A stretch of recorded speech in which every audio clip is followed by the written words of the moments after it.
Please stand and fix your mat and cushion if you're on one.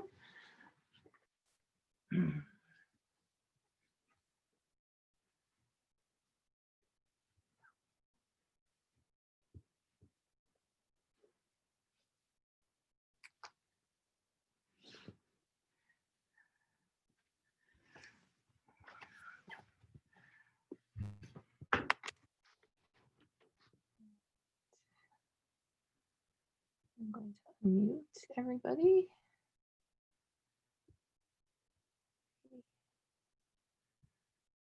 Okay. So please repeat after me out loud. I go for refuge to the Buddha. I go for refuge refuge to to the Buddha And resolve with all beings. and and resolve resolve all with all beings. I will cultivate a heart of enlightenment. I Will cultivate heart of heart enlightenment, of enlightenment And realize the great way. and realize the great way. I go for refuge to the Dharma. I go for refuge to the Dharma And resolve with all beings. and and resolve resolve with all beings. I will penetrate the teachings. I I will penetrate the teachings And uncover oceans of wisdom. and uncover oceans of wisdom. I go for refuge to the Sangha. I I go go for refuge to to the Sangha And resolve with all beings. and resolve with all beings. I will seek peace and happiness for the many. I I will seek will peace peace and happiness for the many. And transform this world into Buddha land, unimpeded.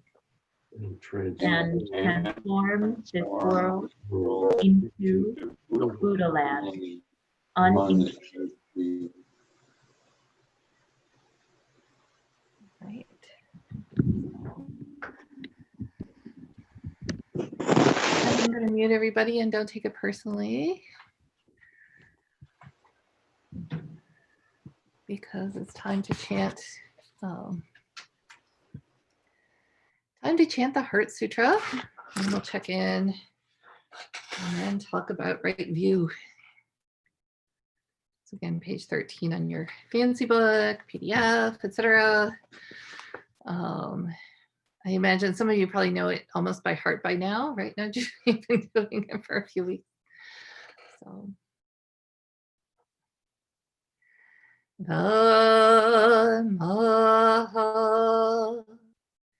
Ajna Paramita Hridaya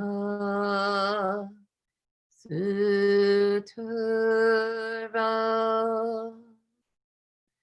The Bodhisattva of great compassion, from the deep practice of Prajna Paramita, perceived the emptiness of all five skandhas and delivered all beings from their suffering. O Sariputra, form is no other than emptiness, emptiness no other than form. Form is emptiness, emptiness form. The same is true of feeling, thought, impulse, and consciousness.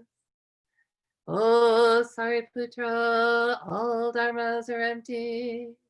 They are not born nor annihilated. They are not defiled nor immaculate. They do not increase nor decrease. So in emptiness, no form, no feeling, no thought, no impulse, no consciousness.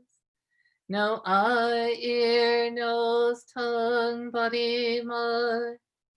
No form, sound, smell, taste, touch, or objects of mind. No realm of sight, no realm of consciousness. No ignorance, nor extinction of ignorance. No old age or death, nor extinction of them.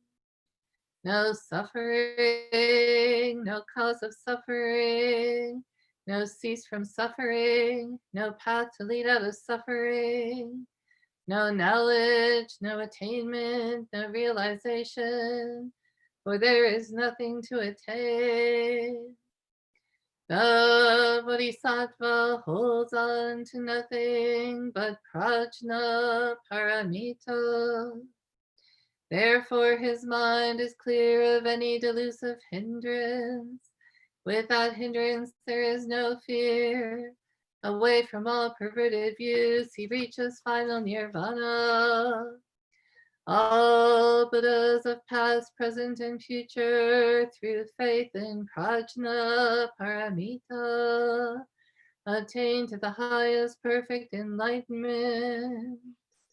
Know then the prajna paramita is the great Dharani, the radiant peerless mantra, the utmost supreme mantra, which is capable of allaying all pain. This is true beyond all doubt.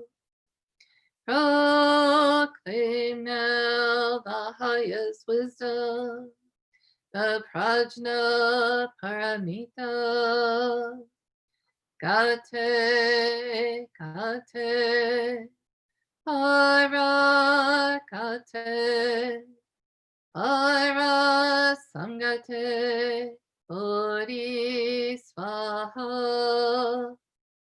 Gate, gate, para gate, para samgate, bodhisvaha. Gate, gate, para gate, para samgate, bodhisvaha. Ramaha Ajna Paramita Hridaya Sutra.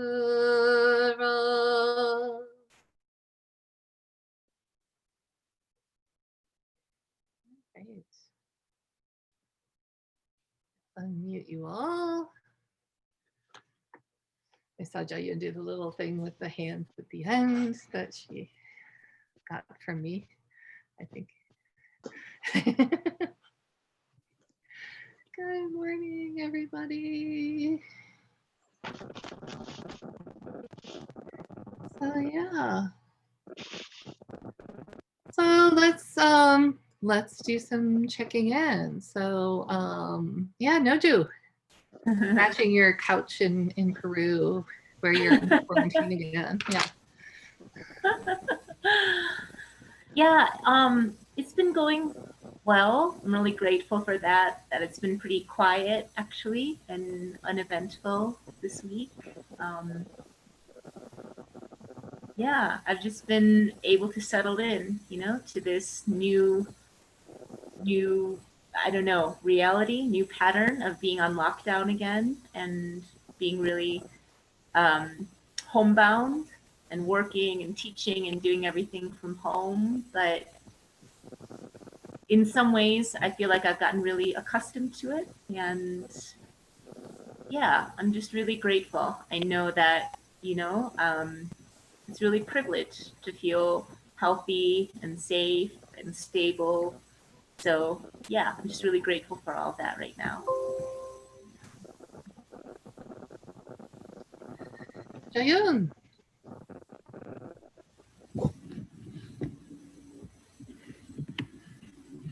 Hello. Get to post it. Oh, I can't hear you too well. Turning you up. I got to house sit. So I'm in a different location, which is nice. Tried to make granola this morning and burned it. Oh. So I'll try again. All the best granola is burnt. Yeah. I haven't tossed it yet though, so. And then what else? Yeah. So I just love it here, and I feel privileged and to be able to stay here for a little bit. So that's my week. Yeah. We use the rain shower. Of course, the entire spa. How's the bird? She's doing well. She's right behind me in her cage. She hasn't come down to the floor yet, which is unusual, but she will let me pick her up. So, and she squawks at me for fruit. So you know. Yeah. I was gonna say the bird is the word. Yeah. Wandu. Hi.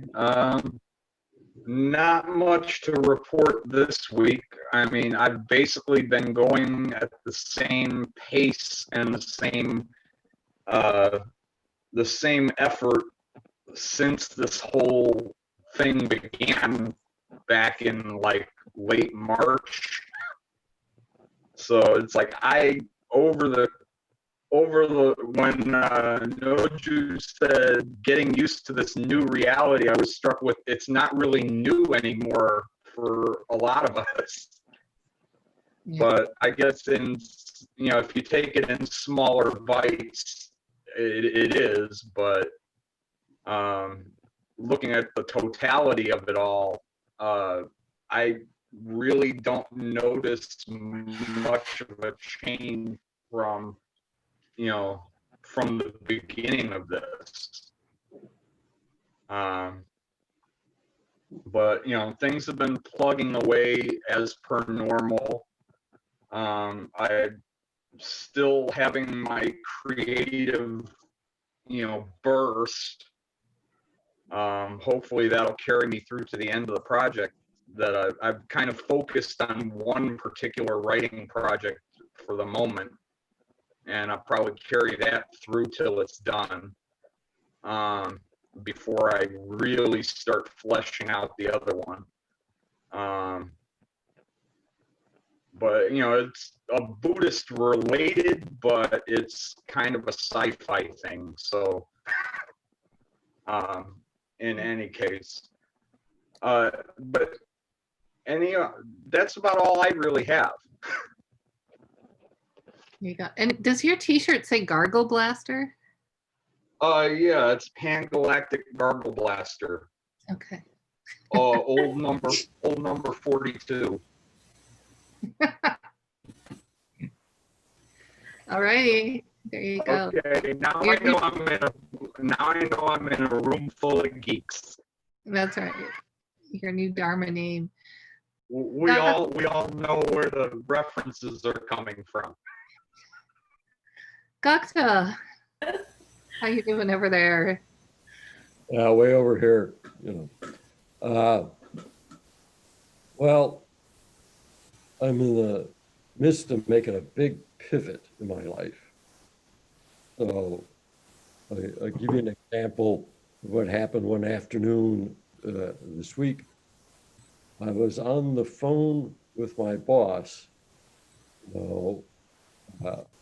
conveying to him, talking about, I had just sent my last big project to him as a lawyer, and we were talking about what my situation would be, for the rest of the year as some sort of, I don't know, consultant. I said to him, pay me a little money and I'll answer your phone calls. At the very moment that I was having that conversation with him, I got an email from one of my instructors at Adler about what my textbooks would be in the fall. So that epitomizes for me exactly this left-hand turn that I'm making in my life. And the feeling is odd. I thought it would be like, you know, swinging from one trapeze to another. But actually the feeling is more like creeping on the ground one little step at a time on all fours. So that's where I'm at. There you go. we like the metaphors in this family. Jogum, how you doing? Okay. I know. Yeah. The world. Yeah. We need your mic a little bit because Oh. you're hard to hear. Yeah. Oh, sorry. Yeah, Yeah. perfect. Is that better? Thanks. Yeah. Mhm. I've been kind of my practice. I'm finding, you know, one of the things that has been great about this meeting here has brought me much more focus on the Heart Sutra. And you know, one of the things I've found, which is probably not overly surprising, is that when I meditate, you know, my concentration, my focus is much better if I preface it by reading a little Red Pine, if I, you know, read a little of the Thich Nhat Hanh commentaries on the Heart Sutra, Zen Words of the Heart, you know, the stuff that we all used before in our exercises. So that's been really nice. And I've been sort of the old, you know, SNL skit of point counterpoint. I've also been reading kind of the opposite of that. Not that it was somebody condoning the opposite of that, but rather characterizing it. There's a poet, a Polish poet who won the Nobel Prize in 1980, Czesław Miłosz.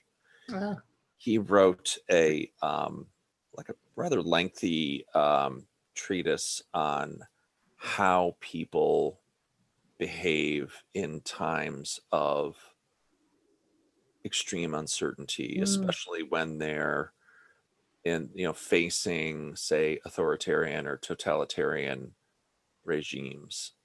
And basically, to make a long story short, is it boils down to self-interest. And not to mean it's people feathering their nest. I mean, that's part of it, but that's just a part of it. There's lots of complicated reasons that people want to manage that type of existential ambiguity through a self-interest lens. And it usually ends up being rather destructive. So it was just kind of interesting I'm kind of playing one off of the other and seeing how they interact. But it's a wonder if anyone's interested. The book is called The Captive Mind. And it was written like in the early 50s. It was in the context of, you know, all of these people who were ardently anti-communist in the during World War II, becoming these avowed Leninist Stalinists once the Soviets came into power in Poland. But it's not limited to that. It's, you know, meant to be just kind of a treatise, if you will, on how people manage, you know, extreme situations, especially those that are earmarked by, totalitarianism, authoritarianism. Those are things that we're struggling with now in our own time, oddly enough. Not totalitarianism, but I think you get the drift. But anyway, I'm rambling a little bit, but it's been kind of an interesting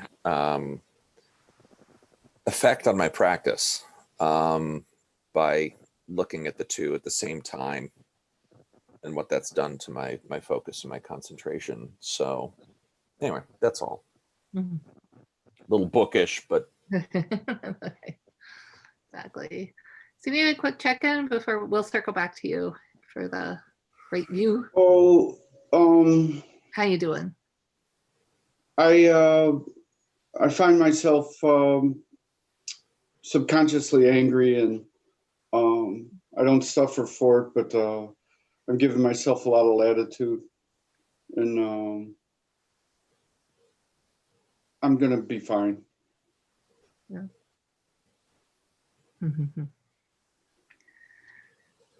That reminds me of when I took, I tell the story all the time, but bear with me. When I took the meditation class in 2007 with Sanha, and at the end of the class, and it was right when I was separating from my husband and from husband number one, and you know, we go around at the end, and what did you learn from the class? And I just started crying, and I wasn't expecting to. And I said, well, I learned that everything's going to be okay. And Sanha looked at me and she said, everything is okay because we have the entire universe at hand.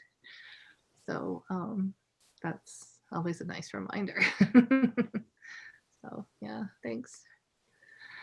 Yeah, so here we are. So yeah, my check-in. Yeah, so I have finally decided, after a lot of kind of crying wolf and threatening, I guess, I don't know if it's a threat. Anyway, I'm taking a break from the temple for a while. I just need to, it just feels like what I need to do right now. It's not a decision that I make lightly. But I can feel in my bones, you know, I've been kind of in the harness since 2012 when Bobcon left.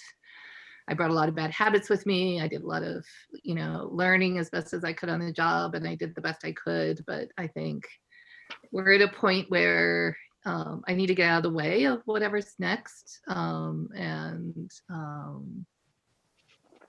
I'm just not sure I'm, you know, in a position to be incredibly helpful right now for the temple. So I'm going to step back for a while, but I am here and around, and yeah, and so stay in touch. And I'm not at all, this isn't at all, you know, a negative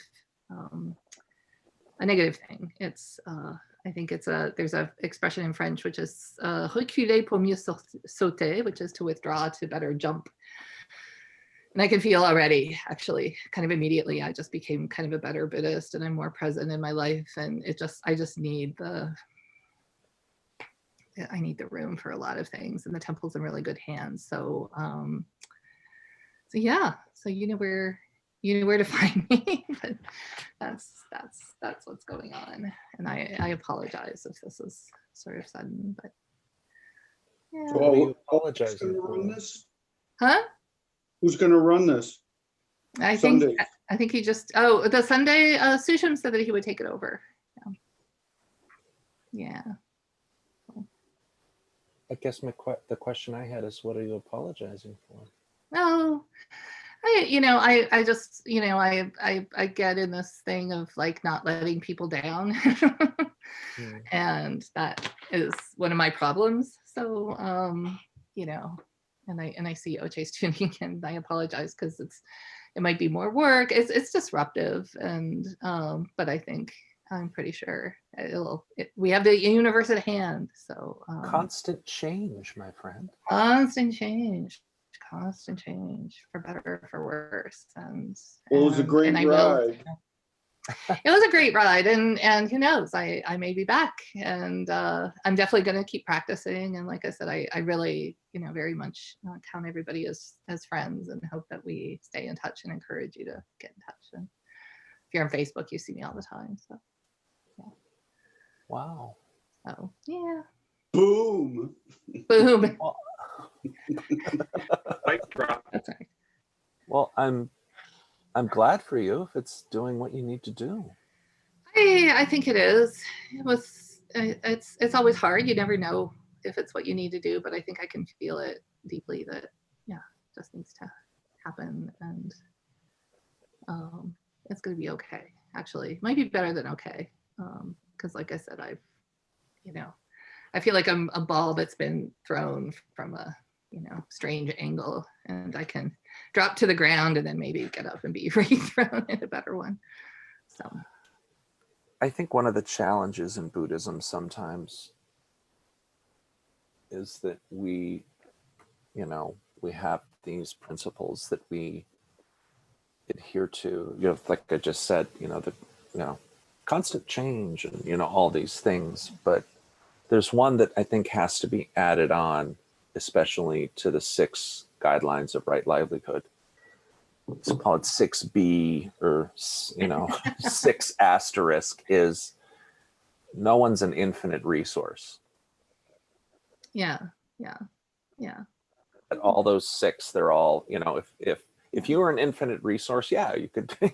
I know, and I'm the first person to say that practice actually kind of is the infinite resource machine, and I think to a large extent that's really, really true. And but that doesn't make you an infinite resource. It doesn't, and like I said, I've gathered moss in strange ways, and it's just time to refit, I think, is the metaphor that Gakta likes to use. Is I've been at sea for 8 years and it's time to go into port and refit. And I like that. I think that's a good metaphor. So anyway, yeah, but thank you. Thanks. Sunita, you have things to say to us about Right View? Do you want me to share my screen or anything? I can email everybody your resources. I'll take notes of who's here and then email those. I can hold up a picture, so we'll get through this easy. So take it, Frank, Sunita. I'm on. It's Sunita time, yeah.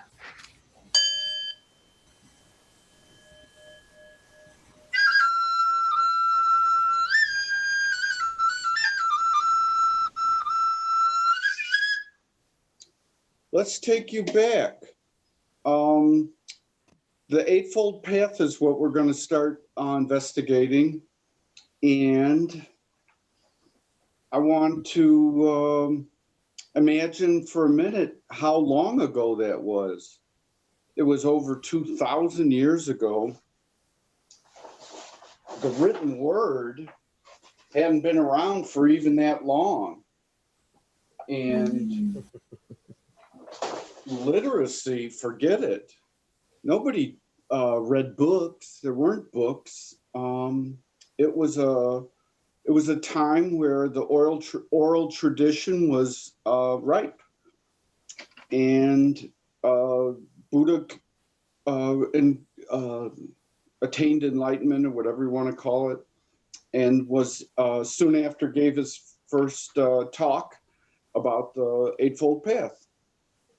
And I don't think you can read this. I don't think it's in Wikipedia. The Eightfold Path is broken down into 3 sections: moral virtue, meditation, and insight wisdom.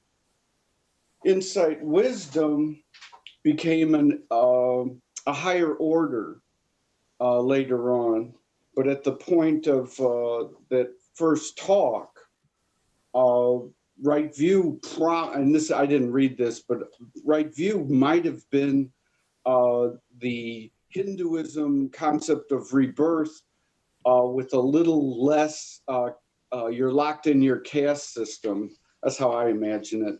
Because Shakyamuni Buddha was a rebel, and Hinduism was keeping the classes down, and there was a lot of corruption, and he wanted to clean all that up in his own way.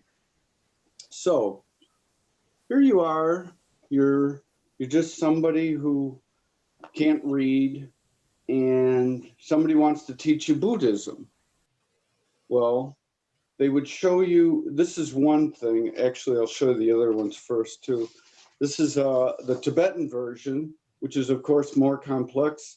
The Chinese one had the kid and the ox, and this has a monkey and elephant that gets cleaned eventually, and the person, and it's they even have a color version, of course, because they're Tibetans, always adding on. So it goes something like this, that you start off and you don't know where the hell, let's talk about symbolisms too. because back then you didn't have 8-syllable words to describe things. You had pictures, and the elephant, for instance, would symbolize strength and loyalty, and doesn't look like much now. Hi. And fish would symbolize, oh, it just lost its eyes, which is hysterical. There's a fish eye. The fish would symbolize constant practice because it never sleeps, and the elephant, because it's strong, it symbolizes strength and loyalty because it always remembers. So, what about an ox? An ox would be Buddha nature, who we are. And the little kid is looking for the ox. Where's my Buddha nature? Then he's searching, he finds him, then he's pulling him by the tail, then he's leading him by the nose, then he's actually riding him and playing the flute. Let's take a break.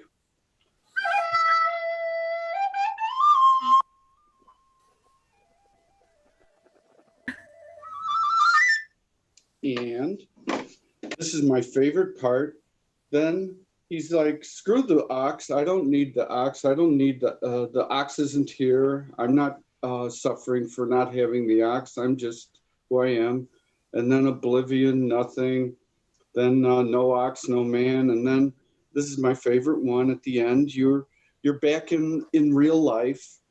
You're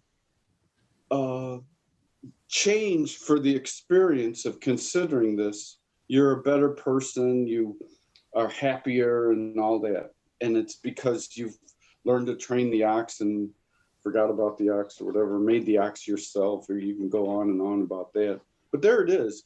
That was your lesson in Buddhism. You can go in the email blast, there'll be 17 pages on what people would think and talk about in that. But the subject at hand is the first of the Eightfold Path, right view. And it could be, again, it was a different language. It was Sanskrit. And all we can do is interpret it the best we can. And one of the phrases would be right understanding. And if you go and see the Eightfold Path, it says it's the Noble Eightfold Path. Well, that's a translation error. It really should mean something more like the Eightfold Path that noble people take. And that's an interesting little shift, because the onus is on us. We can be these noble people. It isn't there's some removed thing going on. It's a religion that we take to heart. We're to analyze and develop the notion that our actions have consequences, that death is not the end, that our actions also have consequences after death. This is similar to rebirth in the Hindu tradition, but you notice there isn't, and then you're born as a poor person again. There's none of that. In other words, you can be redeemed by your good actions in this life. Later on, they came to say explicitly that it includes the word karma and rebirth. And those are embedded in the view of right view now. When you say right view, you can interchangeably say karma and rebirth. Later on, they emphasized, they being this mushy collective of Buddhist thinkers, elevated the concept of Four Noble Truths and insight as central to Buddhism. And we can go on and on about that. And the purpose of right view is to be clear about what your path from confusion and misunderstanding and delusion is. It means to gain right understanding of reality. I'm going to say that again. The purpose of right view is to clear one's path from confusion, misunderstanding, and deluded thinking. It is a means to gain right understanding of reality.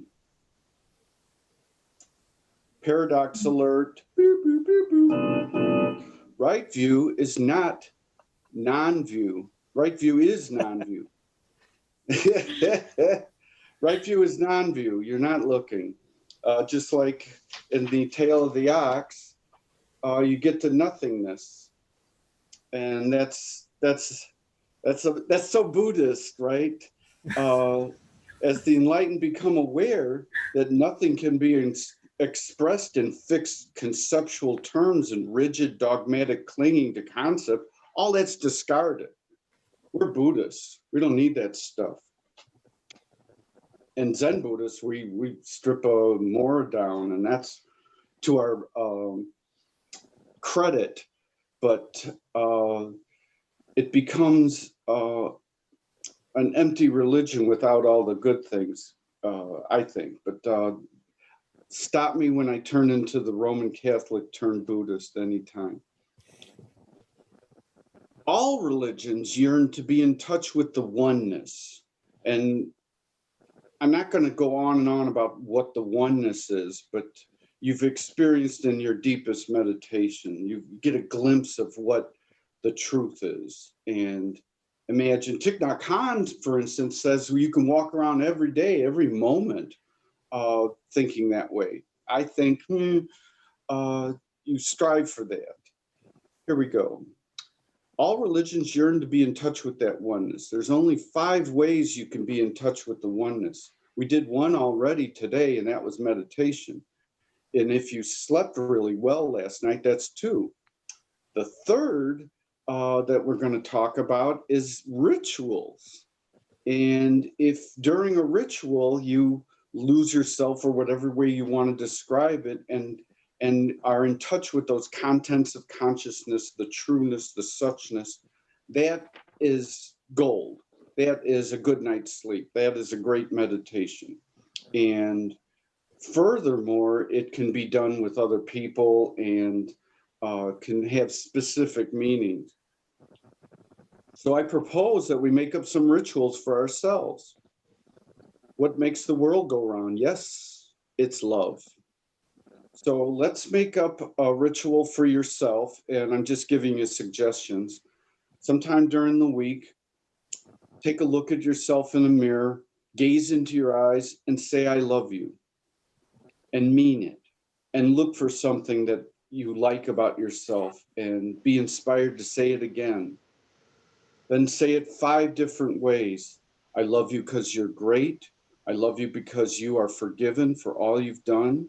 I love you because you are all one with everyone. I love you because you are humble, and I love you because you are full of gratitude. So that's, you're great, you're forgiven, you're in oneness with everyone, you're humble and grateful. Boom. I'm going to wrap up with another ritual, and it's going to be, you can stand or sit. And we're going to do 2 things.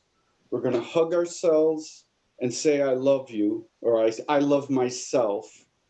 And then we're going to extend our arms and radiate through our fantastic arm chakras. I love you all. And we're going to do that for about a minute or so. Here we go. Join in. I love myself. I love myself. I love you all. I love you I all. love myself. Love I myself. love you all. I love you all. I love myself. I love you all. Love myself. I love myself. I love I myself. love you I all. love you all. I love you myself. I love you all. I love myself. I love you all. I love myself. I love you I all. love you all. Okay. Very good. The altar boy is.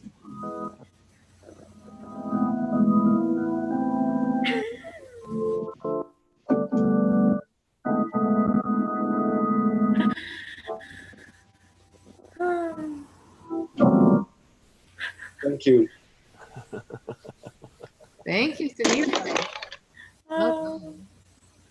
Good. Sunita, you have a untapped future in elementary education. Oh my gosh, yeah. I can do anything. Yeah, and I was gonna say you've done Peace Camp, right, Sunita? Yeah. Yeah, they wouldn't let me take on a teen group though because I was over 50, which pissed me off.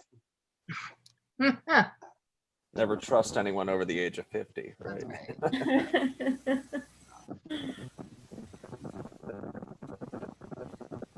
All right. Yeah, comments, feedback, any thoughts? Well, it was funny because I was kind of trying to do my own little review of the Eightfold Path over the course of the week. Mm-hmm. And one of the things I stumbled upon was a discussion on right view by Lama Surya Das, and he mentioned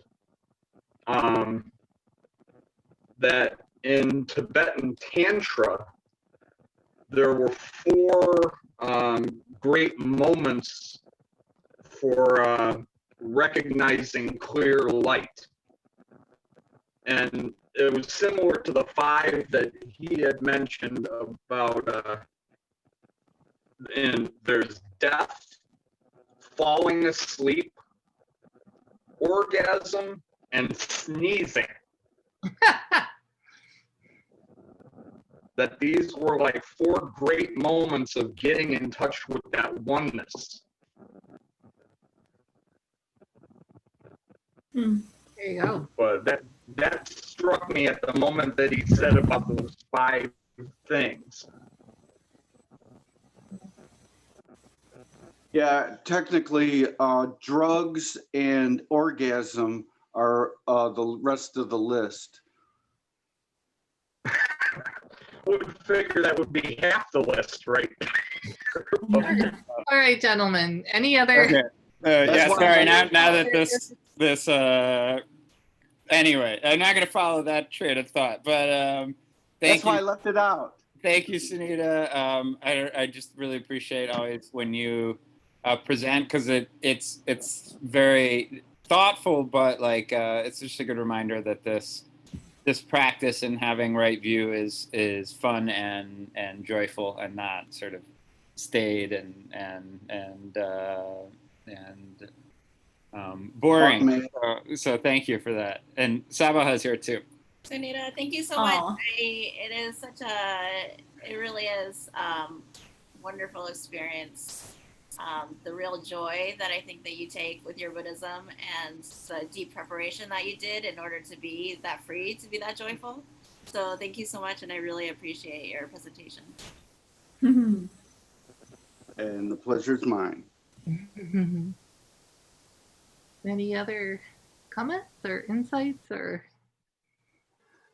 I hope that Sunita does weddings and bar mitzvahs.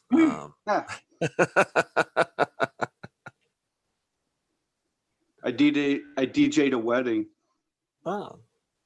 Well, all that aside, I think that was something that's really important that Sunita brings up is that, you know, Buddhism from the beginning was meant to be accessible, you know, and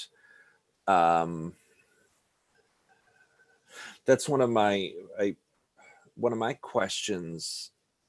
And even though I know we're not a proselytizing path, how do you make it, or how do you present it, or how do you enhance that access, I guess, for lack of a better term? How do you expand the appeal or make the appeal, or yeah, it's kind of within the West, you know, Buddhism is seen as sometimes is just kind of the province of, you know, overeducated eggheads who live in Cambridge, you know, guilty. You know, how does it sort of is it a, do we change that perception, or is it something just driven through actions, or how do we enhance that access? Maybe I'm going down the wrong path on this, but it's just always been something that I've always wanted to understand more. I come from a Roman Catholic background, and I can remember the Friday where the priest came in and said, it takes 150 Catholics to make another Catholic. And the assumption was that we're going to convert everybody. And that was pressured into us and made a goal as a part of the religion, which I, of course, thought, something's wrong there. And when I hear that, I think, no, we don't have to have a goal of getting everybody else to think like us, but somebody like the Dalai Lama would actually answer you and say, be kind. If all you did was be kind, there's your answer. That's the universal language. Yeah. And how I make it more accessible to somebody interested in Buddhism, I'd use 2 words: suffer less. Yeah. And if that doesn't get them, they can go back to their Amazon catalog, whatever. Well, can I weigh in on that really quick? And I can't remember which of the disciples. I think it might be Ananda, but it might also be anyway. That just sort of saw somebody walking down the road, and this person looked amazing, and the person and Ananda, I think it was, comes up to him and says, "Who's your teacher? Like, wow, like what? I want what you're having. Who's your teacher?" And it's like, "Oh, it's this Buddha guy." And it's like, "Well, what does he teach?" And he's like, "Well, it's all really complicated, and I'm not sure I'm going to get it right. But if this, then that, and if that, then this, and boom, But it's just that kind of, I kind of persist in the belief, maybe naive, that when you're really kind of grooving your Buddhism, people kind of do a double take, and they're just like, wow, like you seem a little calmer or lighter or, friendly. I mean, I think there's I think we overestimate the importance of words. And that said, for the Eightfold Path, I mentioned last week, the Eightfold Path can be kind of deathly. And so like I have this book by Bhikkhu Bodhi, which is the Noble Eightfold Path, which is super duper, what do you say, Cambridge, whatever you were saying, like it's pretty heavy lifting and pretty, wordy and XYZ. And then I heard a Dharma talk by this woman who's actually really amazing practitioner of colors, Zenju Ursula Manuel, who wrote that poem that Haju sent out after the George Floyd murder. And she wrote this great book called Tell Me Something About Buddhism, Questions and Answers for the Curious Beginner. And so this effort to kind of just make it, demystify it, Cambridge on it. And I remember, because I was laughing halfway through this thing, I was like, oh, I wonder what she says, right? And so she's just like, yeah, path, and I prefer to use complete instead of right, and here's the path. Like instead of like a 200-page book, she's just like, oh, here's a and she has a couple of really accessible paragraphs that are much more and it sort of says, may look easy, but it's not. And she said, I'll just read it. Walking the Eightfold Path is a vow to break through things that have obstructed our liberation, such as the constant yearning for pleasure, power, and prosperity. It's a path that has to do with being vigilant, and one in which the fragility, vulnerability, and soft centers of our hearts are revealed in the transformation and evolution of life. So, it's in it. So anyway, so I'm amused that you asked the question of accessibility, because the Eightfold Path is actually like a great, like you can make it sort of super duper arcane, and each part of the path, like Sunita alluded to, each part kind of opens up like, well, there are actually 4 kinds of right view and X and Y and Z, and then each of those opens up, and you can really get groovy. I was in the process of preparing like the PowerPoint to end all PowerPoints for our 7th on the Eightfold Path, because it would be actually really maybe a Prezi even, like where you kind of open them up, and Russian doll Yeah, so it's funny that accessibility comes up with the Eightfold Path, because it's one of those places where you can really spin your wheels. And it doesn't mean that arcane stuff, it's like the Heart Sutra, the arcane stuff isn't useless, right? I mean, it's actually very subtle and very beautiful, and but it can also be off-putting. Yeah, I'll be quiet now. More Somerville, like, less Cambridge. so the discussion of how to be evangelical without being evangelical. Right. It reminded me of a story I heard back in my Christian days, which was there was a gathering of youth from all over the world about how to bring the word of God and all like that sort of thing. And they were talking about, well, pamphlets and maybe even videos and everything else. And there was this woman from poorest parts of Africa says, well, we're not able to do all that. What we do is we go live in a village. We go live in a village. We help out and just do what needs to be done. And eventually people come to us and say, oh, what is it? You know, it's like Noir was saying, is that I want what you got. What is it? And the thing, a particular thing about that story to me is that you go to where they are. You go to their village. So I think that's an important part, is like to let go of where you're at, to go to where they are. You still be the Buddhist where they are, but you're where they're at. Get the idea. Mm-hmm. Instead of serving up Kool-Aid, go into the village and drink their Kool-Aid. Yeah. And we won't talk about instead of serving the Kool-Aid, go drink their Crystal Light or something. It's funny. It seems to me like we all want what somebody else has got. Oh, that's great observation. Yeah. You know, we all, it's like, if you really think about it, it's kind of like every single one of us has one thing that we would, you know, one thing we would change about our life that would make our life perfect. We all have that one big if. If only this was different, my whole life would be the best life ever, right? Some of us have a list, yeah, but yeah, I get it. Speak for yourself. Yeah, right.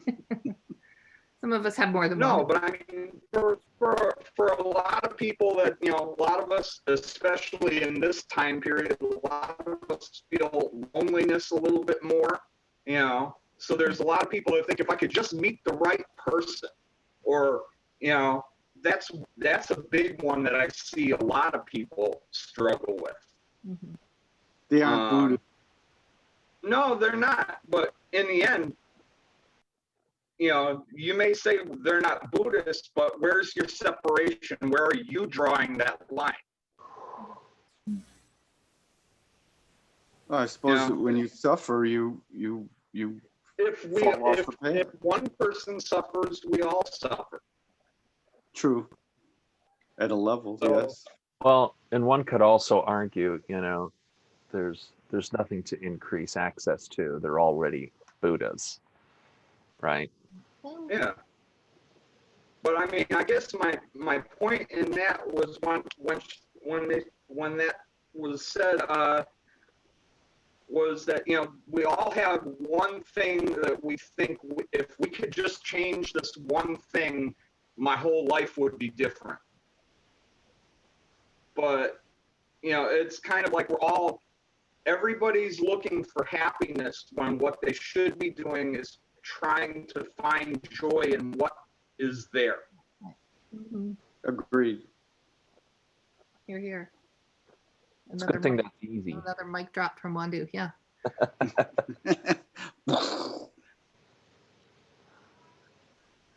I'd like to share something. Yeah.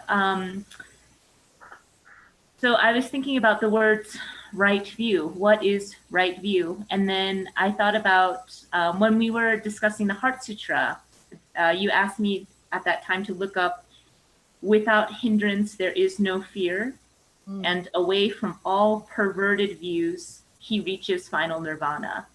So I thought back to what I had looked up then, because it's so. I just like to share that again.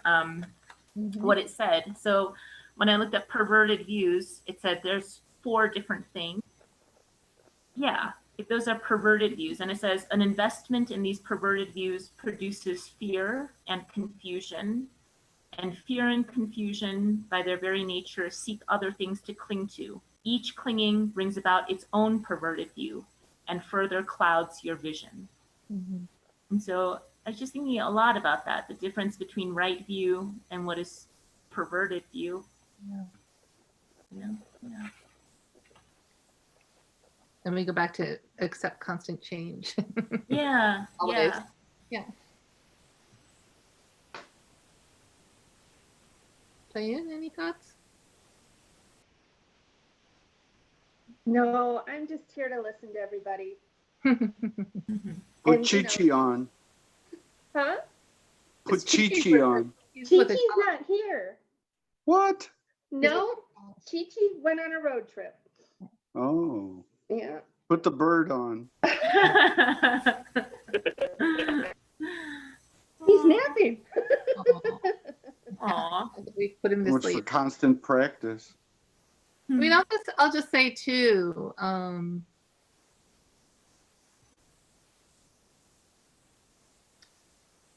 that I kind of had a revelation about the Eightfold Path that I was telling Sunita about a while ago, where I was, that the right in all of the things is, at each moment we have a choice to recognize and honor the interconnection of everything, or to sort of pull away, to pull ourselves away and to reinforce like this illusion of separateness, which is the perverted view, right?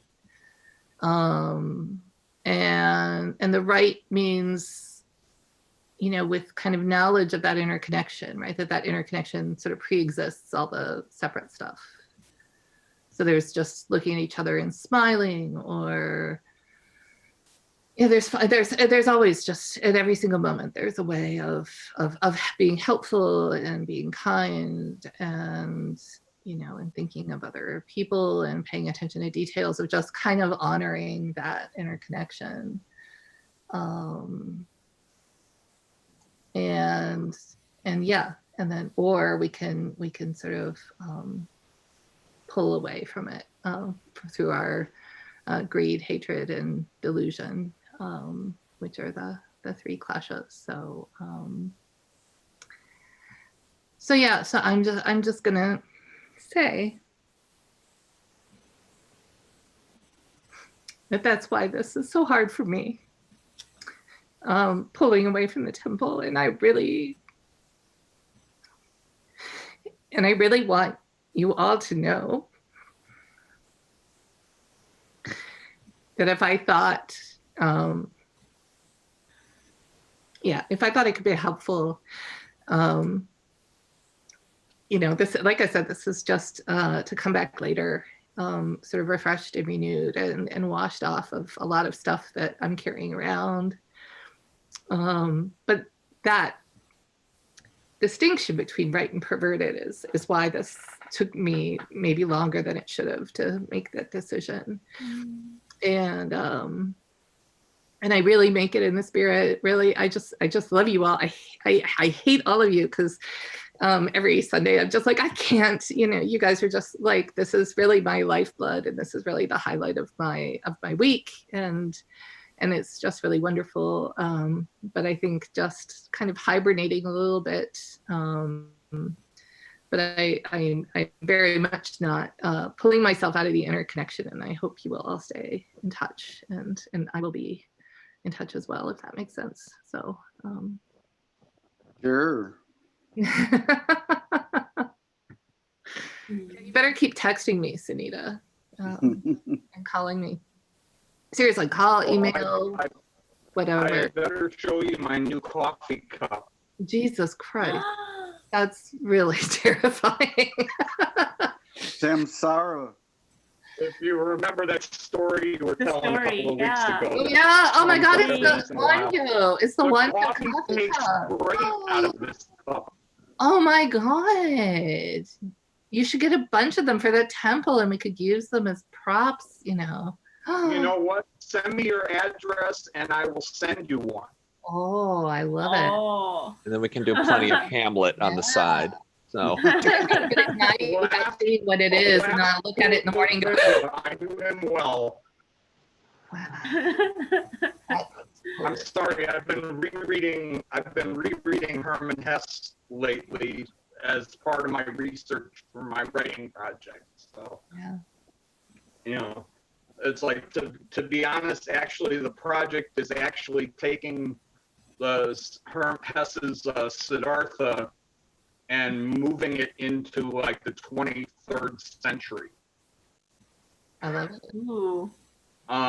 Dealing with AI and the possibility of what happens after AI. Can it become enlightened? Mhm.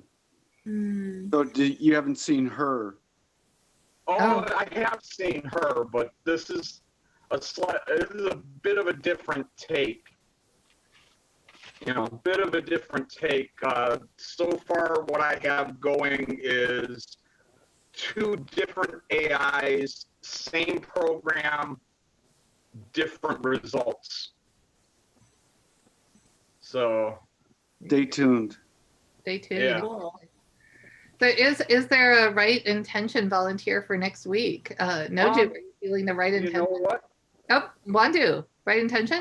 I'll do right intention. You got it. Yeah, exactly. Yeah. I'll do right intention for next week. I can't promise all the theatrics that I was gonna say the bells and literally. I can't promise a whole lot of theatrics, but it's like I can pour myself into right intention, I think, There you go. at this point. Sounds good. Cool. All right. Well, let's for what's it? For whatever they are. Great vows. thank you. I'm already You already I'm left. already on vacation. I'm already on sabbatical. All beings, one body, blind passions, one root. I Dharma gates, one mind. I vow penetrate the great way of Buddha. I vow to realize. Thank you all so much. Sorry for the phone at the end. See you. I will see you. All right. Bye-bye. Do not separate. We're our one. I am never. I couldn't separate if I wanted to. So I want to say one more thing.